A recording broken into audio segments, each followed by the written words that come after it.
자, 교재 52페이지예요. 법령이 대리입니다. 대리는 대리 제도라는 특징이 이제 대리 행위라는 거래 행위는 대리인이 하고 그 대리 행위로부터 발생하는 권리 의무라는 효과는 본인이 직접 가져가죠. 그래서 본인과 상대방 사이에 법 효과가 각각 기속되고 대리인이란 사람은 대리 행위를 모든 내용을 결정해서 그 행위를 했지만 그에 따른 책임은 지지 않는다라는 것이 가장 큰 특징이죠. 그리고 이 대리 행위는 대리제도가 적용될 수 있는 영역이 어떤 영역이 대상이 되냐 하면 이것은 법률행위만 가능하죠. 그 법률행위 중에서도 재산권에 관한 법률행위, 재산권 관련된 사람의 행위에만 적용된다라는 것이죠. 이런 영역이었지만 그 외에 준법령인 사실행위라든지 감정의 표시행위라든지 또는 또 불법행위에 해당된다든지 또 신분행위에 해당되는 경우에는 재산권에 관한 법률행위에 관계없기 때문에 그러게 돼서는 대리가 적용되지 않는다 이렇게 하겠죠. 자, 1번 문제 한번 보시면 다음 설명 중 대리에 해당하는 것은 했죠. 자, 1번 심부름으로 편지를 전하는 것.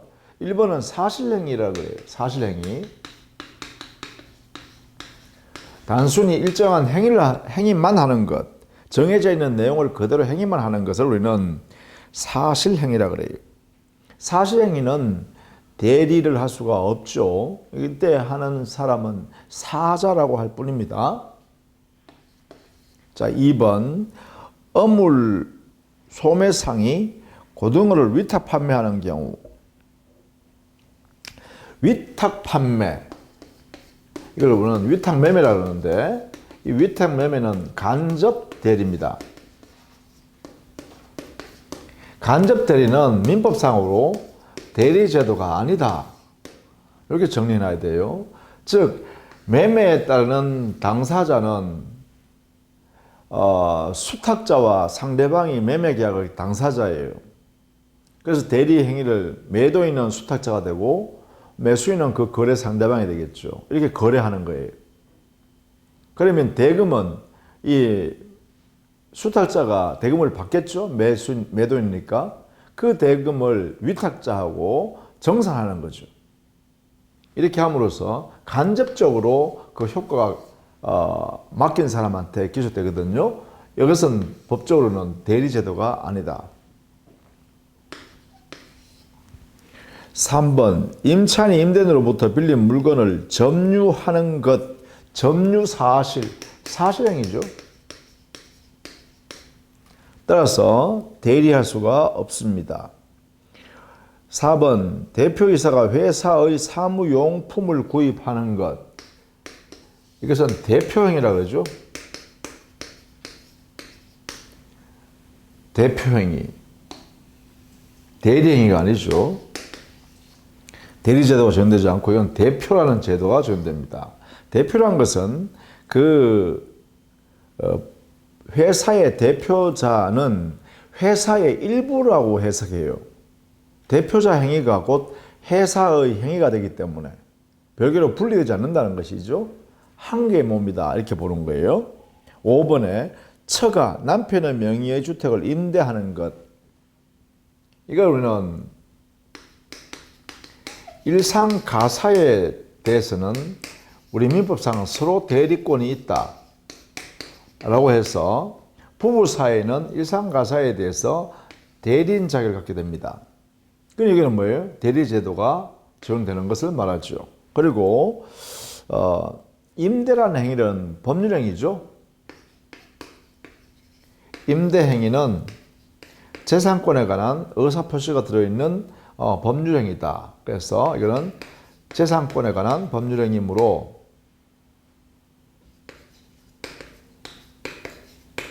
대리행위가 인정될 수 있죠. 따라서 대리제도가 행사가 가능합니다. 이렇게 정리를 좀 해두시기 바랍니다. 자, 3번 대리권의 범위죠. 특히 임의 대리권의 범위. 이것은 기본적으로 본인이 대리권을 수여하는 수권행위 이것을 해석하면 그 범위를 정할 수 있습니다. 자, 옳지 않은 것은 우리 판례가 구체적으로 본인이 수권행위 했는 내용의 행위를 가지고 이런 행위였다면 이런 정도의 권한은 부여했다라고 해석하는 것들을 정리해 둔 것입니다. 알아두시면 좋겠죠. 자, 그 중에서요, 나머지는 여러분 그대로 봐두시면 되겠어요. 그 1번이 바로 수권행위 해석을 통해서 이미 대리권의 범위를 정한다라는 것이고, 그 다음에 2번에는 토지 매각의 대리권을 수여하게 되면 이 대리인은 거래 상대방으로부터 대금을 수령할 권한이 그 처분의 대리권 안에 들어있다 이 말입니다. 그래서 중도금이나 잔금을 수령할 권한이 그 대리권 안에 포함된다 이렇게 해석했죠, 판례가. 그러나 3번에요. 매매 계약의 체결과 이행에 관한 포괄적 대리권을 수여받았다면 그러면 대리행위 안에 있는 매매 계약의 내용을 다 정할 수 있는 것이 대리인의 권한이잖아요. 그렇다면 대금, 중도금이나 그 잔금을 수령할 수 있는 권한만 있는 게 아니라 그 시점을 정하는 것도 가능하죠. 즉 중도금 지급 시기나 잔금 지급 시기를 정하는 것도 대리인의 권한입니다. 그렇다면 그 지급 기일을 연기해 주는 것도 대리인의 권한에 해당된다고 할 수 있겠죠. 그래서 3번 이게 틀린 질문이에요. 중도금 지급 기일, 잔금 지급 기일 등을 결정할 수 있는 권한을 대리인이 가지고 있기 때문에 연기시켜 주는 것도 그 대리권 범위 안에 들어간다라고 해야 되겠습니다. 자, 그 다음에 4번에요. 부동산 처분에 필요한 서류를 준 행위라면 일반적으로 대리권을 준 것이라고 볼 수 있죠. 그러나 인감증명서, 즉 인감증명을 교부하는 것 이것만 가지고는 대리권을 부여했다고 일반적으로 해석하기는 어렵다는 것이죠. 그것이 4번입니다. 5번에요. 대여금의 영수 권한만을, 즉 대여금, 돈을 빌려준 그 채권을 해소하라 이렇게 대리권 수여했는데 대여금 채무, 그 상대방의 채무를 면제시켜주는 이런 행위는 못하죠. 권한 밖의 행위죠. 그래서 5번은 그러한 대리권은 없다라고 하겠죠.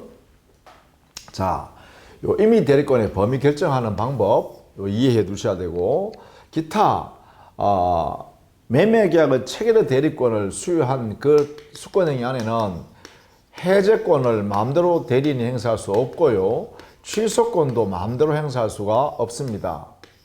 이것도요, 그런 면에서 조심해 두자. 자, 그 다음에 4번에 자기계약 쌍방대리 했는데요. 자기계약이나 쌍방대리는 금지가 원칙이죠. 다만 예외적으로 허용되는 경우가 있죠. 그것은 본인이 허락을 한다든가 허락이 있다든가 아니면 확정된 본인의 채무를 그대로 이행하는 행위, 이런 경우에 한해서만 예외적으로 자기계약 쌍방대리가 허용된다 이렇게 되죠. 자, 금지 원칙을 만약에 위반되는 행위로서 자기계약을 한다든가 쌍방대리를 해버리면 이것은 무권대리 행위가 되겠죠. 따라서 무효가 되어서 본인한테는 아무런 효력이 발생하지 않는다 이렇게 해결해야겠죠. 자, 이렇게 정리해 두시면 되겠죠. 자, 그래서 4번에요. 예외적으로 허용되는 경우 했으니까 본인이 허락했거나 본인의 채무를 그대로 이행하는 경우, 여기에 해당되는 경우만 허용된다 이렇게 해야겠죠. 그래서 거기에 채무 이행에서는 조심해야겠습니다. 이 채무 이행은 확정된 또 이행기가 도래한 그리고 다툼이 없는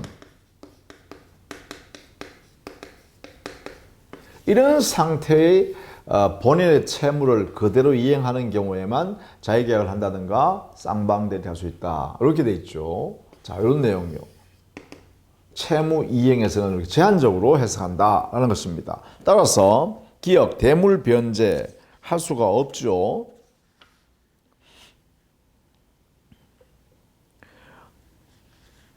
그 다음에 니은 선택 채무의 이행. 선택 채무는 아직 그 채무 내용이 확정이 안 됐죠. 선택을 해야만 이행이 될 수 있으니까요. 그 다음에 디귿, 이전 등기의 신청. 이거는 가능하죠. 이전 등기라는 것은 매매계약이나 증여계약에 의해서 이미 채무가 확정돼 있죠. 그래서 부동산 이전 등기를 해줘야 할 채무가 확정되어 있는 내용을 그대로 신청하는 행위라면 가능하겠죠. 리얼, 기한 미도래의 채무 변제 안 되죠. 변제기가 아직 도래하지 않았으니까 채무 변제를 하면 안 되겠네요. 미엄, 다툼이 있는 채무 이행은 또 안 된다. 비옵, 상계. 상계는 뭐예요? 서로 상계적상했을 때 그만큼 주고받지 말자라는 것이 상계잖아요. 그렇다면 서로 확정된 채무가 됐고 이행기가 됐으니까 상계적상에 이르는 것이거든요. 그렇다면 상계가 이거는 자기가 쌍방대리 하여도 본인한테 손해 발생할 염려가 없으니까 허용하자는 것이죠. 그 다음 시옷, 사채 알선업자가 채권자, 채무자 양쪽을 대리하는 경우. 이건 뭐예요? 채권자, 채무자 양쪽을 대리해서 변제받는 행위다. 그러면 채권, 채무 확정된 내용을 그대로 이행하는 것에 대한 수령이나 급부 이행이니까 가능하겠죠. 따라서 이것은 확정된 채무 그대로 이행이기 때문에 가능하다. 이렇게 되겠죠. 이런 식으로 자기계약 쌍방대리 허용되는 예를 꼭 알아두셔야겠습니다. 자기계약 쌍방대리 금지. 이 자기계약과 쌍방대리를 금지하는 취지는 뭐냐? 이것은 자기계약을 한다든가 쌍방대리를 하게 되면 본인의 손해 발생될 염려가 크다. 이 염려, 이것을 방지하려고 하는 것입니다. 방지하기 위해서. 그래서 자기계약 쌍방대리를 금지하는 거다. 이렇게 정리해 두시면 되겠죠. 자, 그 다음에 7번에요. 권한을 정하지 않은 대리인이 할 수 있는 행위에 대해서 잘못된 것은 했죠. 이것은 권한이 정해지지 않았다. 이 말은 권한 자체가 불분명하다 이런 거죠. 대리권은 수여하기는 수여되었으나, 대리권 수여는 했으나 그 대리권의 범위가 불분명하다. 이런 상태죠. 수여는 했으나 범위가 불분명하다. 이런 경우에는 결국은 대리권의 범위를 정할 수 없더라 이 말이죠. 이럴 때는 우리 민법에 보충 규정을 둬서 보존행위라든지 이용행위라든지 계량행위 정도로서의 관리행위만 허용하죠. 따라서 기본적으로 처분행위는 할 수가 없다 이렇게 돼 있죠.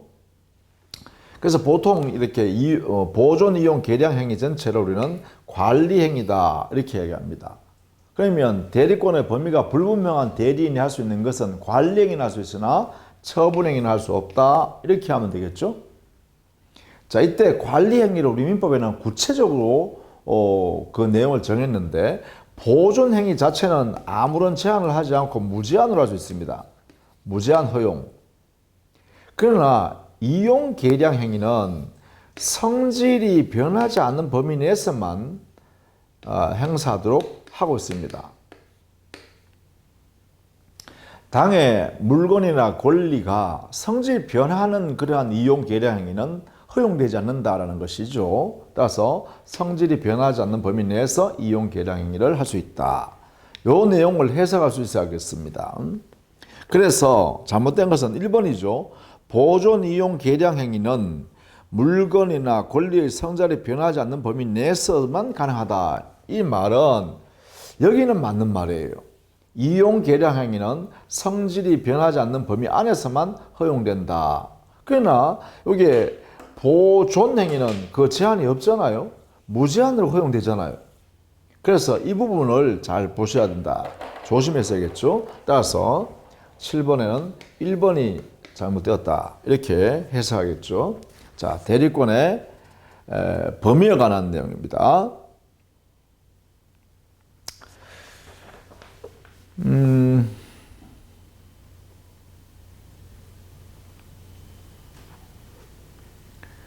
10번 문제를 한번 볼까요? 10번.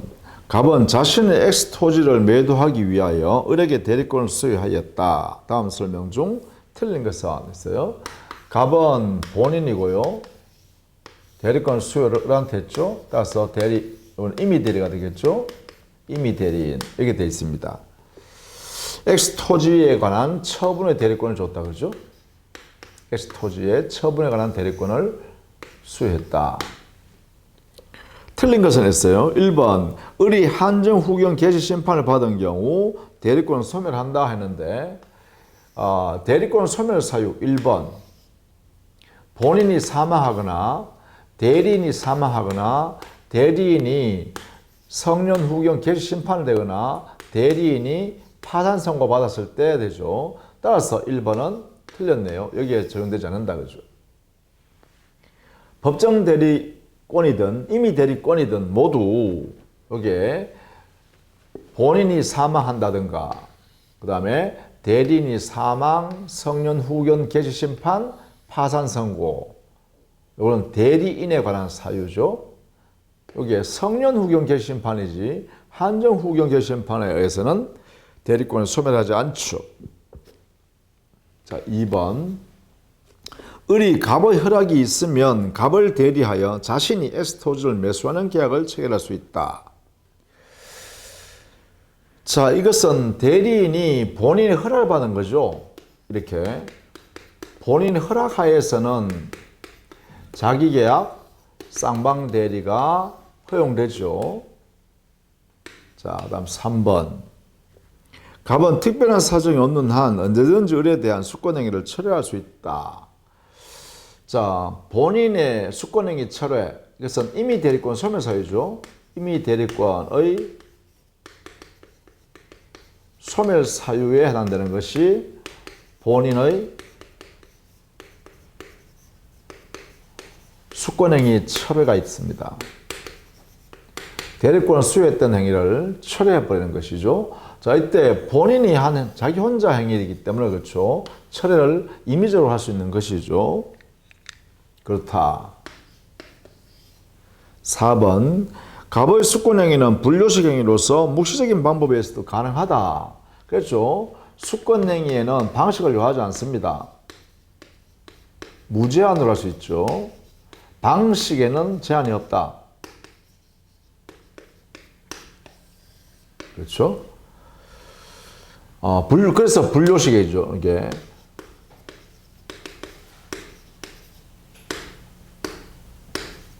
불요식 행위이다. 이렇게 되겠죠? 그 다음 5번. 을은 특별한 사정이 없는 한 대리행위를 통하여 체결된 X토지 매매 계획에 따른 잔금을 수령할 권한도 있다. 자, 임의 대리권, X토지의 처분의 대리권이죠. 토지 처분의 대리권. 이 범위 안에는 대금 수령 권한도 포함된다. 그죠? 이게 판례 태도이죠. 자, 이렇게 정리를 해 두시기 바랍니다.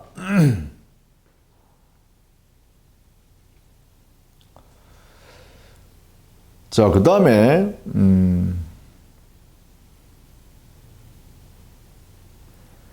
15번을 문제 한번 보시죠. 15번 문제.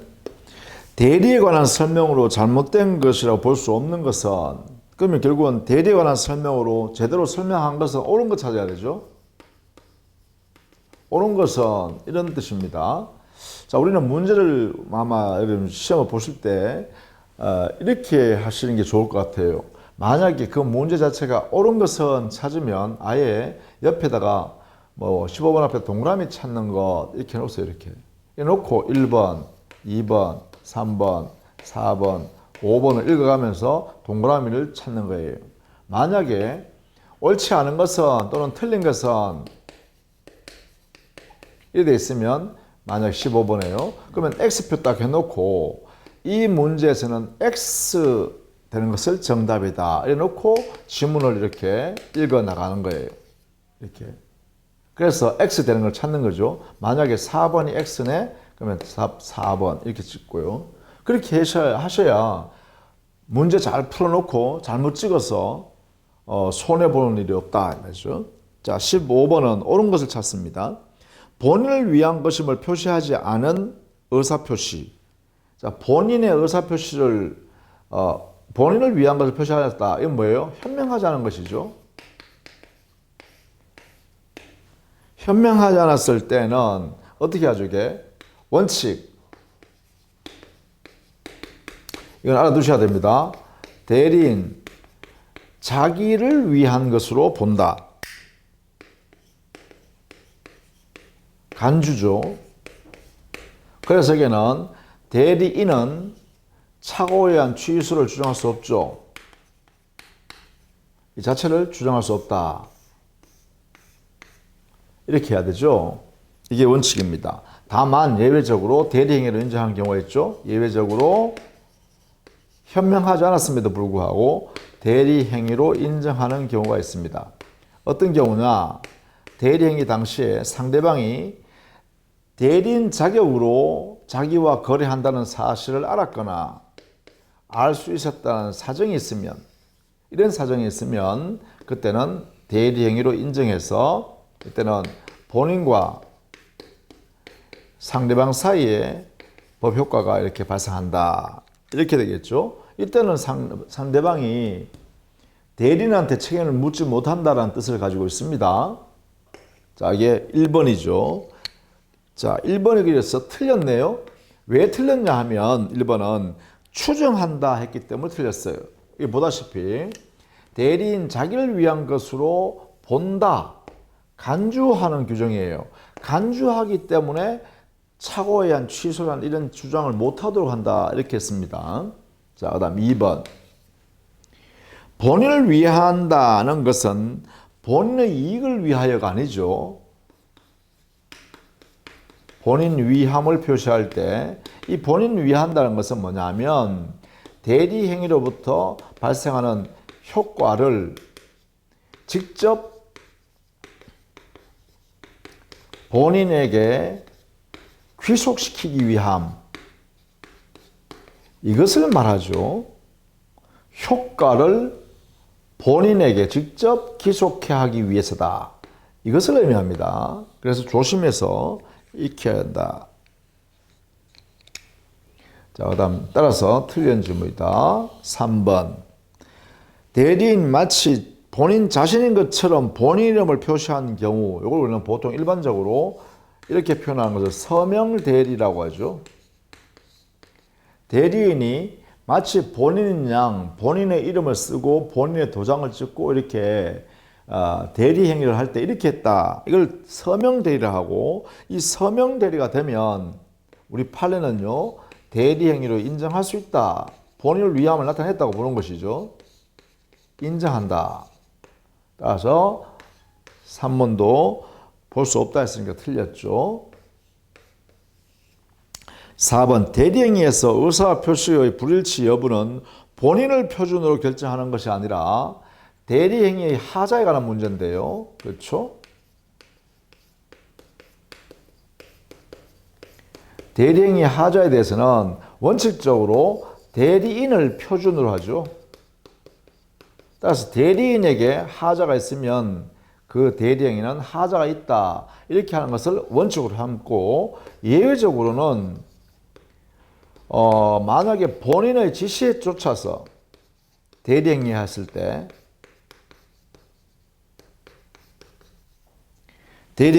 요때 한해서만 대리행위의 하자의 의무는 본인을 표준으로, 본인을 기준으로 해서 판단한다. 이렇게 됐죠. 따라서 본인의 지시에 쫓아라는 말이 없으면 본인 기준으로 판단하면 안 돼요. 원칙적으로 누구를? 대리인을 표준으로 삼아서 하자 있는지 없는지를 판단해야겠죠. 따라서 4번도 틀렸다. 그래서 그러면 5번이 옳은 질문이겠네요. 그럼 5번이 옳은 질문이면 정답 5번 이렇게 하죠. 이렇게 보시고, 5번. 본인은 대리인의 제한 능력을 이유로 제한 능력자인 대리인이 상대방과 체결한 계약을 취소할 수 없다. 그러나 대리인이 의사 무능력을 이유로 무효를 주장하는 것은 가능하다. 자, 5번에는 민법 117조 이 조문의 의미를 정의하는 거죠. 대리인의 능력은 행위 능력자임을 요하지 아니한다 라는 117조의 의미. 여기는 대리인은 일단 최소한 의사 능력자여야 한다.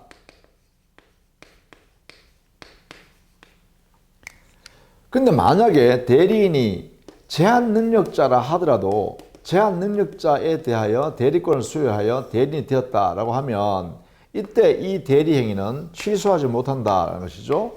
이 대리 행위는 취소할 수 없고 확정적으로 유효한 행위다 이렇게 하는 것이죠. 왜냐하면 우리 민법 117조에서 대리인은 행능력자임을 요하지 않기 때문에 제한 능력자에 대하여 대리권을 수여한 경우에는 이 제한 능력자인 대리인이 한 대리행위는 유효한 대리행위다 이런 뜻이 바로 117조의 의미다 이 말이죠. 그러나 대리인은 최소한 의사 능력은 갖춰야 합니다. 의사 능력은 갖춰야 한다. 왜냐하면 민법에 제한 능력자는 대리인이 될 수 있다는 규정이 있지만 의사 무능력자가 대리인이 될 수 있다는 말은 없어요. 그렇다면 대리인은 최소한 의사 능력자여야 하고 그런 상태에서 거래 행위를 즉 대리 행위를 하여야 유효하다 이래 되겠죠. 그래서 반드시 의사 능력은 갖춘 상태에서 대리인 될 사람한테 제한 능력자인 대리인이 될 사람한테 도 관계없다 이래 되겠죠. 자, 5번. 그래서 5번 옳은 지문입니다. 자, 5번 지문은 꼭 알아두셔야 됩니다. 자, 사례 문제를 한번 보시죠.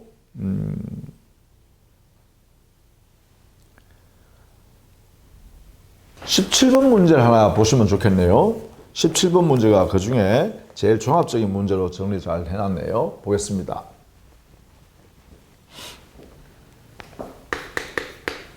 (17번) 갑의 임의 대리인 미성년자 을은 병을 A로 착각하여 병에게 갑 소유 주택 건물을 증여하였고 병은 그 물건을 그 사실을 잘 아는 자기 친구 정에게 다시 증여하였다.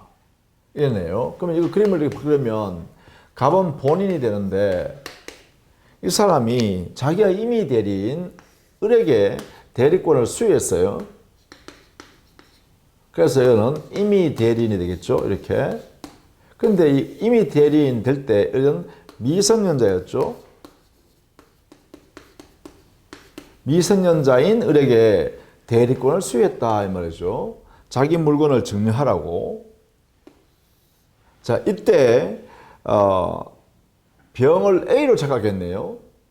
그래서 A로 착각해가지고 자기는 A한테 물건을 증여한다고 하면서 병한테 증여해버렸죠. 이렇게 얘한테 주는 줄로 하고 병한테 증여를 해버렸어요. 이렇게 증여 계약에서 여기에 갑의 소유 물건을 병에게 증여했다 이 말이죠. 이렇게.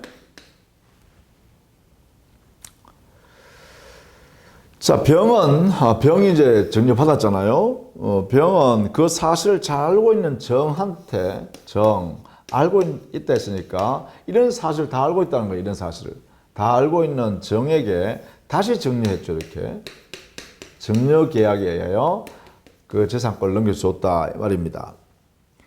자, 타당한 것은 했죠. 자, 1번. 이러한 착오는 중요분의 착오라고 볼 수 없으므로 했는데, 자, 증여 계약에서 수증자의 착오, 수증자에 대한 착오. 자, 증여 계약에서 수증자가 누구냐는 대단히 중요한 것이다 라는 것이 판례, 중요 부분이다. 이렇게 하겠죠. 중요 부분입니다. 따라서 1번은 틀렸다. 2번, 그 착오가 갑의 중대한 과실에 기한한 것이 아니라면 취소할 수 있다. 자, 여기에 이 착오 문제는 대리행위의 착오 문제죠. 대리행위의 착오는 대리행위에 하자 있느냐 흠이 있느냐의 문제죠. 자, 대리행위의 하자 유무는 하자의 판단은 대리인을 기준으로 판단한다 해야 되니까 을을 기준으로 해야겠죠. 을. 따라서 2번도 틀렸다. 갑이 아니죠.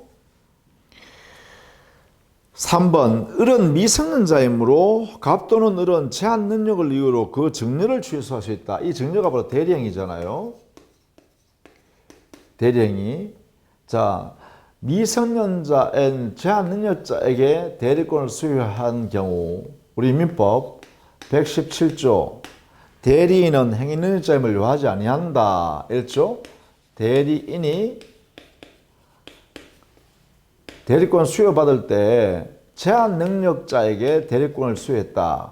그러면 이때 대리행위는 유효한 대리행위로 확정이 되어버리죠. 여기에 대해서 취소할 수 없다 이래야죠.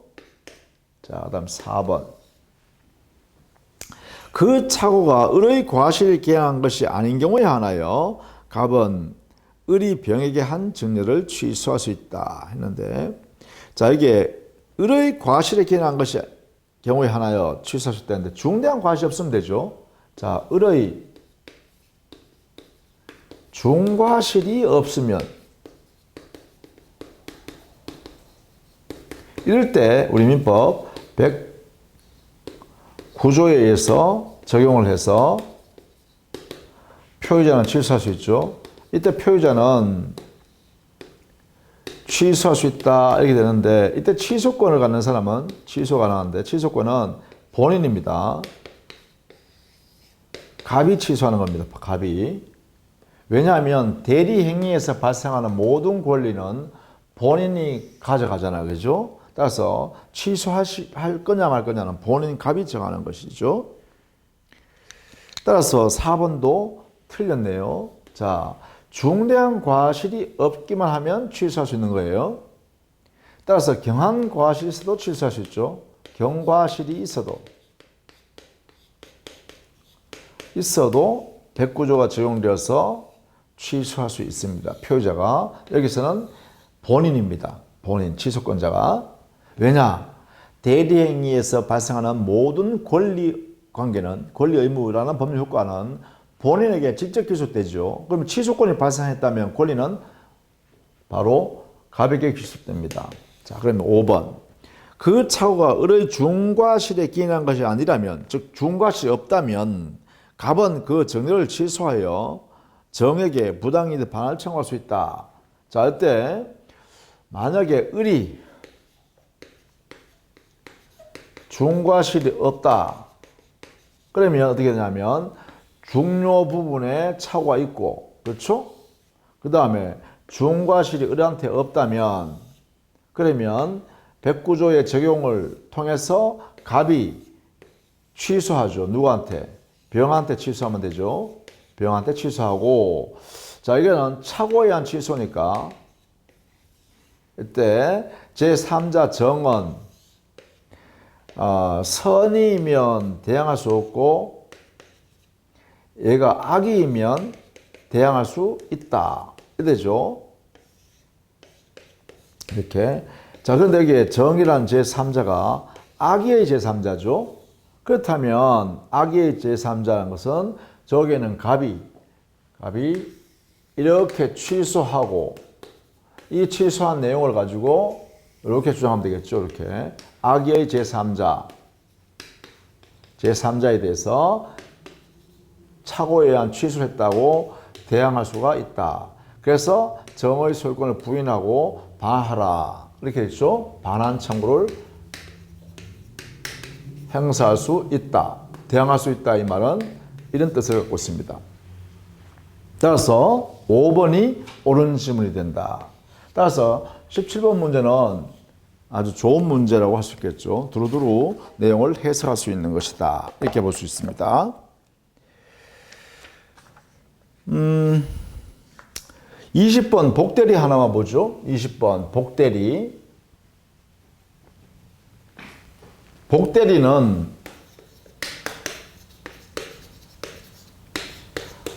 대리인의 복임행위에 의해서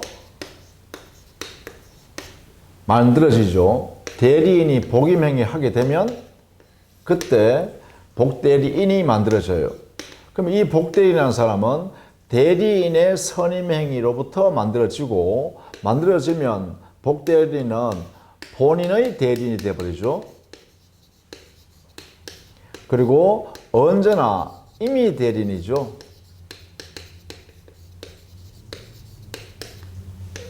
이렇게 되죠. 자, 복대리인의 짐입니다.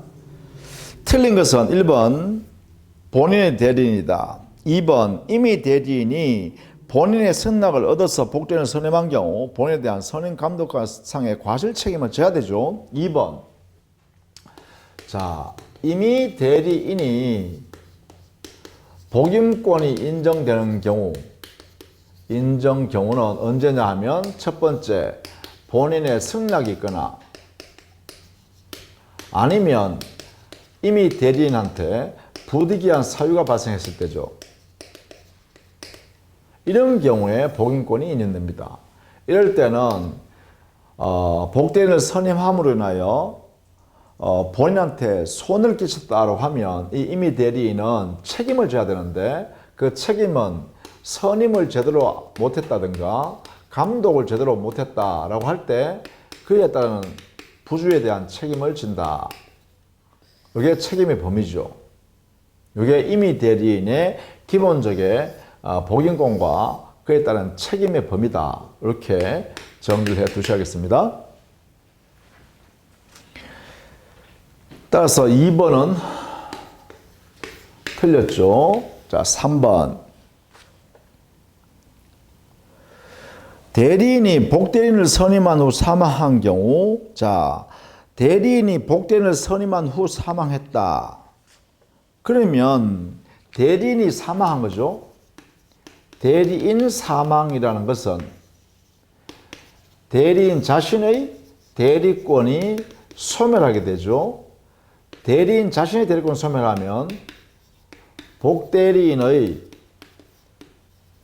대리권도 함께 소멸합니다. 당연히 이렇게요. 왜냐하면 복대리인의 대리권은 본인의 대리권, 여기에 의존돼 있죠. 의존관계 있습니다. 의존관계. 존속과 그 범위에 의존돼 있다. 이렇게 정리해 두셔야겠죠. 3번. 4번. 복대리인의 대리행위에 대해서도 표현대리에 관한 규정이 적용될 수 있다. 이 복대리도 대리제도거든요. 대리제도이기 때문에 유권대리, 무권대리, 표현대리 모두 적용이 인정됩니다. 복대리제도에. 5번 법정 대리인은 부득이한 사유가 없더라도 복대리인을 선임할 수 있다.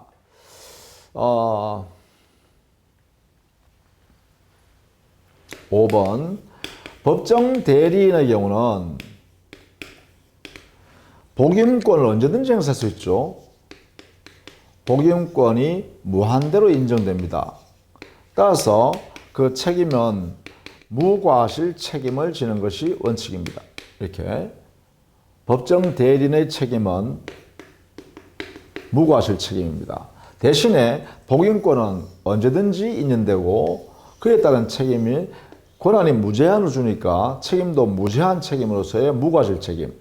법정 대리인이 잘못이 없어도 본인한테 손해가 발생했다고 하면 책임을 져야 되는 법정 대리인의 책임이다. 이렇게 해석해 주시면 되겠죠. 자, 이렇게 해서요. 복대리까지 정리했고요. 다음 시간에는 무권대리를 중심으로 해서 정리하도록 하겠습니다. 자, 수고 많으셨습니다.